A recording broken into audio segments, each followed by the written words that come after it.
Seguimos conociendo a las y los precandidatos para estas elecciones primarias, abiertas, simultáneas y obligatorias, y en este caso tenemos la posibilidad de conversar con un precandidato a gobernador. Él es Pablo Busch, de Política Obrera, que está aquí en los estudios de Radio Nacional Bahía Blanca, acompañado por otro precandidato, Emiliano Fabris, que ha estado en repetidas ocasiones en este programa. Y recordamos que él compite también, pero como precandidato a intendente de Bahía Blanca, también por Política Obrera. Pablo, Emiliano, bienvenidos, ¿cómo están? Buenos días, muy bien. Un día muy agradable para estar en Bahía Blanca. ¿Te habían asustado? ¿Te habían dicho que era el sur, que había frío, lagos, montañas? Sí, me mintieron. Bueno, la otra parte, no sé si te mintieron, las otras cosas que te deben haber dicho de Bahía Blanca. No, me habían hablado bastante bien de Bahía Blanca. Bueno, mirá qué sorprendente.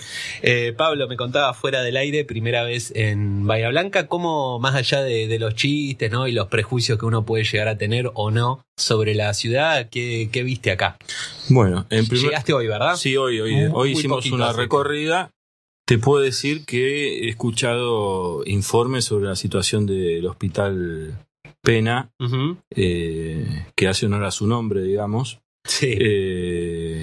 Con una situación de vaciamiento de profesionales, con problemas para acceder a turnos y demás. Luego estuvimos con Emiliano en la puerta de una fábrica del Parque Industrial del Polo Petroquímico, en donde la inmensa mayoría de los trabajadores están como contratistas. Es decir, no quiero tirar a la parrilla a la empresa, pero la mayoría no salía con la campera de la empresa madre, sino con campera de agencia, campera de logística, campera de esto, de aquello, lo otro. Y esto en el polo petroquímico, que es donde la rentabilidad de las empresas es extraordinaria. No me quiero imaginar fuera del polo lo que deben ser las modalidades de contratación y de la precariedad laboral a la que es sometido la clase obrera de Bahía Blanca. En ese sentido, Bahía, como Mar del Plata, como las grandes ciudades de la provincia, nosotros venimos verificando que ha avanzado muy agudamente la precariedad laboral. Trabajadores que deberían estar en relación de dependencia, que son monotributistas, trabajadores que están por agencia y están en una rotación permanente de empresa en empresa, 6 meses, 8 meses, 1 año. Tenemos trabajadores en negro. Es decir, que hay una recuperación del empleo, es cierto, en eso lo que dijo Kicillof ayer acá en Bahía Blanca, pero que se ha hecho sobre una inmensa miseria social de los trabajadores y, digamos, lo que explica la rentabilidad récord de las empresas capitalistas de Argentina que cotizan en la Bolsa de Nueva York o las que cotizan en la Bolsa de Buenos Aires, es ese avance de la precariedad laboral. La rentabilidad pasa por la destrucción de las condiciones de trabajo y las condiciones salariales de los trabajadores. Sí, un panorama que me imagino se debe repetir en otras ciudades más allá de Bahía Blanca, pero quizá acá, viendo un producto, un exponente de lo que es el capitalismo moderno como es el polo, debe ser muy interesante para vos poder verlo de manera tan clara ahí, ¿verdad? Claro, la contradicción entre unas empresas, sí, en donde, digamos, la rentabilidad es extraordinaria, donde los beneficios que tienen impositivos y demás son, digamos, increíbles y mantienen una precarización laboral al interior de sus propias fábricas. Bueno, hay que decir, es una expresión de la contradicción. Sí. Porque es decir, la rentabilidad de la clase capitalista está montada sobre tener precarios a sus propios empleados, con lo que eso conlleva, ¿no? Ahora, la agenda de la elección, y en esto nosotros le llamamos la atención al oyente, al trabajador, la agenda de la campaña no está pasando por ver cómo le mejoramos las condiciones contractuales a los trabajadores, cómo generamos un proceso de pase a planta permanente, cómo, ¿no? Es decir, cómo aumentamos los salarios y las jubilaciones. La agenda de la campaña está centrada en llevar adelante una reforma laboral que convierte este avance de la precarización en ley. Es decir, por ejemplo, hoy una empresa contrata a una persona como monotributista. Sí. Cuando debería estar en relación de dependencia. Si esa persona va a juicio, probablemente gane y demande a la empresa que pague los aportes y demás. Bueno, a eso le llaman la industria del juicio laboral. Así a es. que si ellos violan las leyes laborales, el trabajador puede hacer juicio. Claro. Bueno, entonces todos los candidatos, desde Juan Grabois para la derecha, digamos Bullrich, Larreta, Massa, Milei, plantean que hay que terminar con los juicios laborales y plantean distintos mecanismos para que los trabajadores no puedan reclamar sus derechos. Desde el punto de vista de política obrera, esa agenda tiene que ser enfrentada en octubre. Y para eso es necesario que Ramal, Altamira, Emiliano Fabris en Bahía Blanca estén presentes en la elección nacional.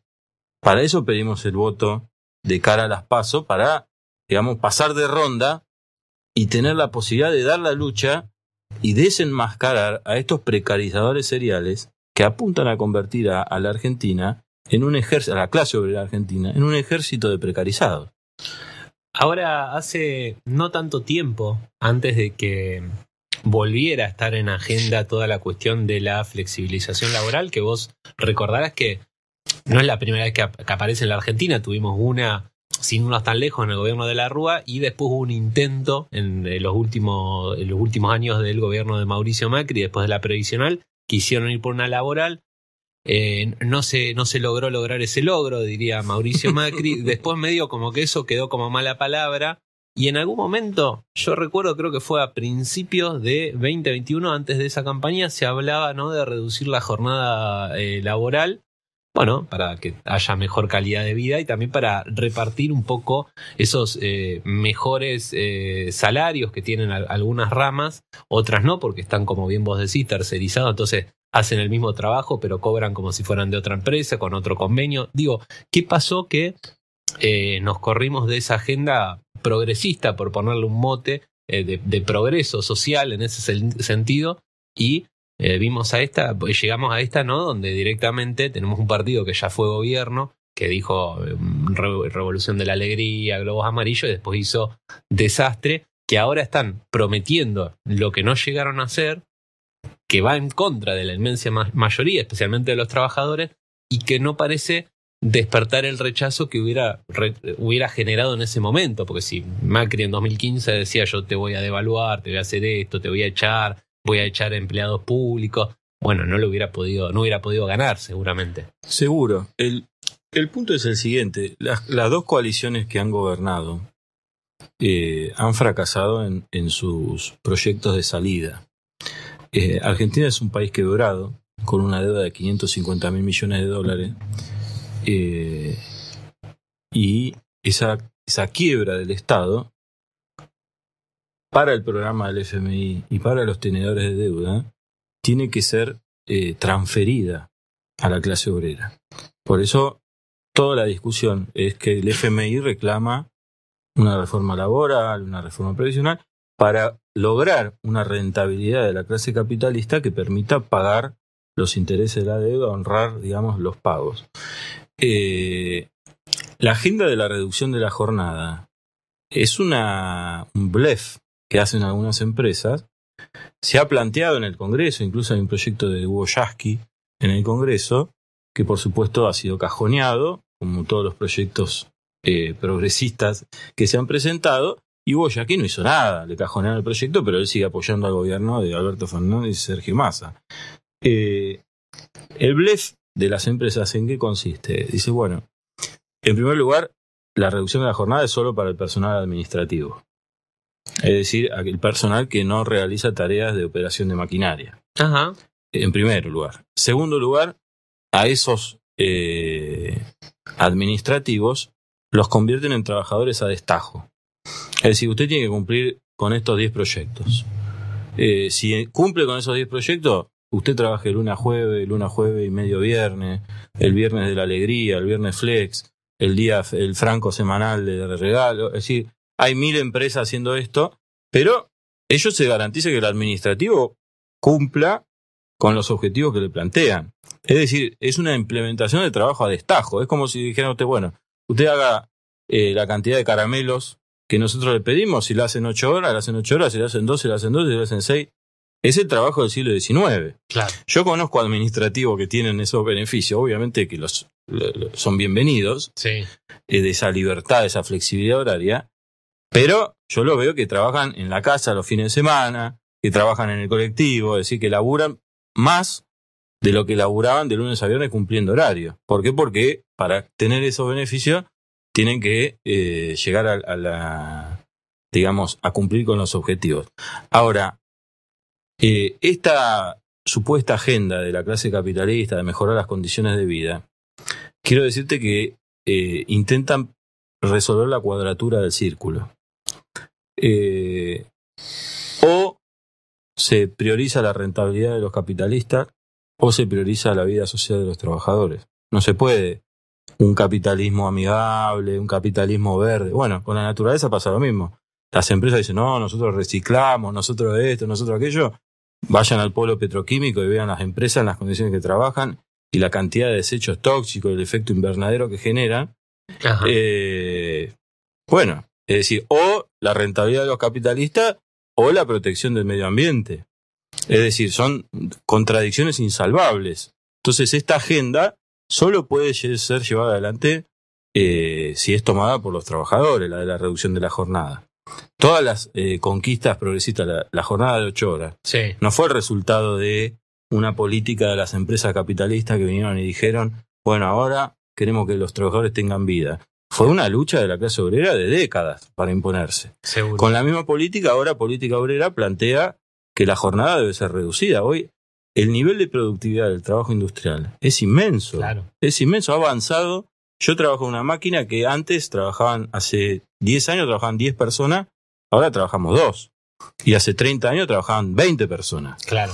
Ahora, los 2 que trabajamos en turno rotativo, jornada nocturna, es decir, nos mata la vida social cuando en realidad podríamos trabajar mucho menos y hacer la misma cantidad de producto que se hace. Y la empresa económicamente seguiría andando bien. Que eso es lo que te dice, no, si te pago X cantidad de plata no me alcanza el margen a mí. Bueno, ese es el gran problema que bien vos estás exhibiendo en decir esto, ¿no? Yo el trabajo que hago hoy, hace 20 años lo hacían 20 tipos. Entonces hoy, no te digo que te estén pagando 20 veces más, pero tienen margen para aumentar esos salarios. O tendrían que explicar cómo tenían margen cuando trabajamos 20. Claro. Tendrían que explicarlo ellos. Pablo, yo te quiero consultar, en caso de que ustedes lleguen, en tu caso, ¿no? a ser gobernador, ¿qué se puede empezar a hacer o qué se puede hacer para empezar a desandar este entramado que ustedes caracterizan como el del actual capitalismo? Digo, ¿qué se puede empezar a hacer con esto para que no sea así?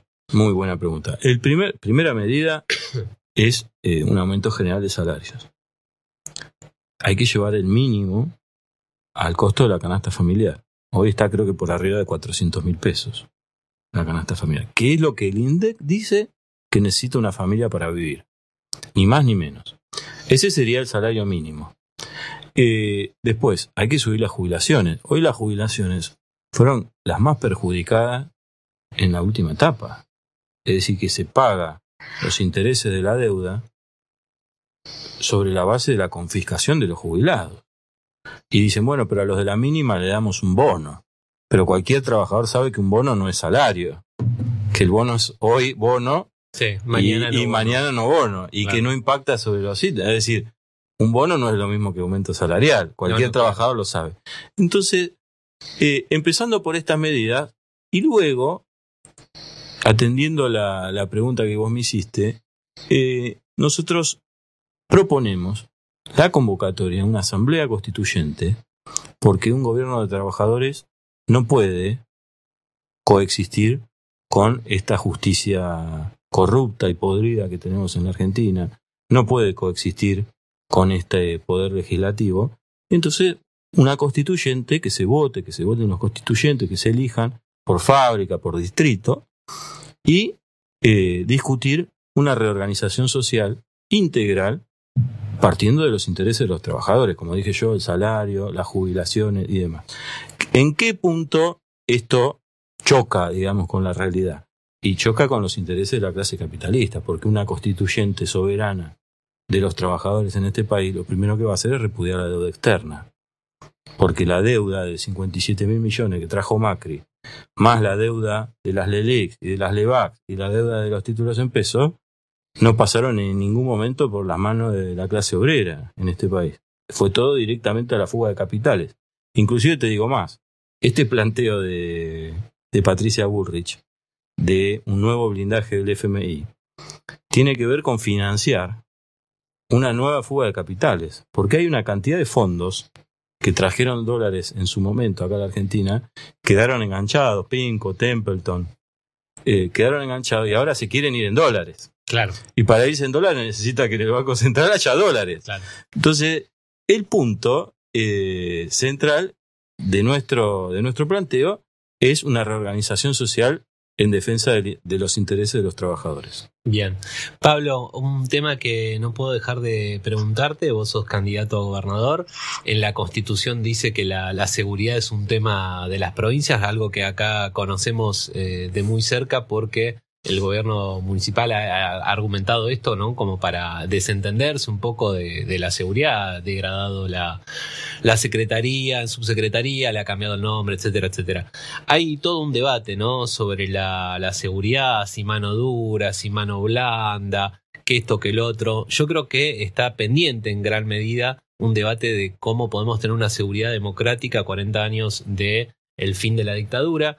Y que me parece a mí también que las fuerzas de izquierda, progresistas, latinoamericanistas, como le quieras poner el mote, como que les cuesta debatir un poco esto. No digo que sea tu caso, no digo que sea el de política obrera, pero aprovecho y te pregunto, ¿cuál es tu visión de la seguridad y de la seguridad de la provincia de Buenos Aires, que debe ser una de las carteras más complicadas de llevar que la de otras provincias o incluso que la de la nación, me parece? Bueno, sin duda es el tema del día de hoy. Sí. Porque hoy es la demostración, el asesinato de esta chica, es la demostración palmaria del fracaso en el tema de seguridad de parte del gobierno de la provincia y de los gobiernos municipales de Cambiemos.